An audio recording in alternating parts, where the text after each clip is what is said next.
ہمیں پتہ ہے کہ ہم کمزور ہیں، سب کچھ ہیں، یہ ہے، بالکل پتہ ہے سب کچھ ہے، لیکن اللہ نے اشارہ دے دیا کلا بل ران علی قلوبہم ما کانوا یکسبون.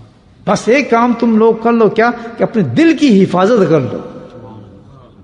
جیسے گاڑیوں کی حفاظت کرتے ہیں، پالش کرتے ہیں، پانی سے دھوتے ہیں، زنگ نہیں لگنے دیتے، کیونکہ چلانی ہے اس کو، ہم نے دوڑانا ہے ہم نے اس کو.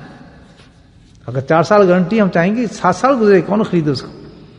ہر چیز کی حفاظت ہمیں آتی ہے، ہر چیز کی. ایک محل بنایا آپ نے، بہت اچھے مکان بنایا، اور جناب مکان بنانے کے بعد اکثر میں نے خود دیکھا ہے، بڑا اچھی کوٹھی بنائی ہے، بڑا اچھا مکان بنا ہوا ہے، اور میں نے اپنے دوست سے پوچھا بھائی کب اندر کب جا رہے ہو؟ بس جی دروازے لگنے والے ہیں، بس پھر اندر جائیں گے.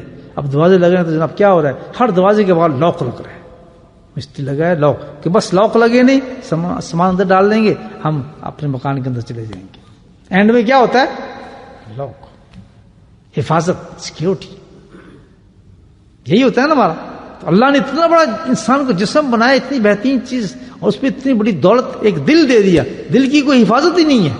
مجھے بتائیں آپ، آج ہم یہ ڈٹرمنیشن کر لیں ایک چیز کا، صرف ایک چیز کا، کہ ہم اپنے دل کی حفاظت کریں گے.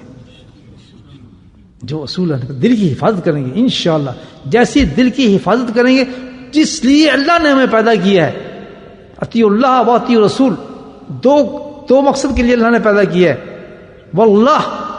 واللہ اللہ کی قسم کھا کہتا ہوں کہ جب دل کی انسان حفاظت کرے گا، کوئی تقریر نہیں، کوئی کسی چیز کی نہیں، انسان اپنی نیچر فطرت پہ چلنا شروع ہو جائے گا. اللہ کو بھی پہچانے گا، اللہ کے رسول کو بھی پہچانے گا.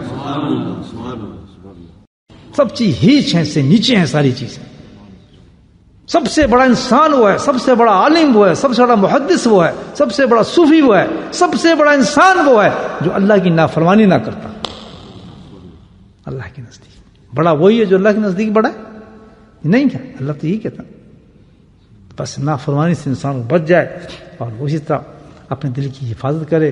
جب بھی قدم اٹھنے لگے نافرمانی کی طرف، تو حضرت آدم علیہ السلام کا قصہ جو اللہ نے بیان فرمایا ہے، فوراً دل میں لے آئے کہ یار یہی ہوا تھا چکر. اسی طرح ان کے تو کپڑے بھی اتار لیے تھے، ان کو تو ننگا کر دیا تھا، زمین پہ پھینک دیا گیا تھا، تاج اتار لیا گیا تھا، ساری جو تو اس میں چیزیں دی گئی تھی ختم کر لی گئی تھی.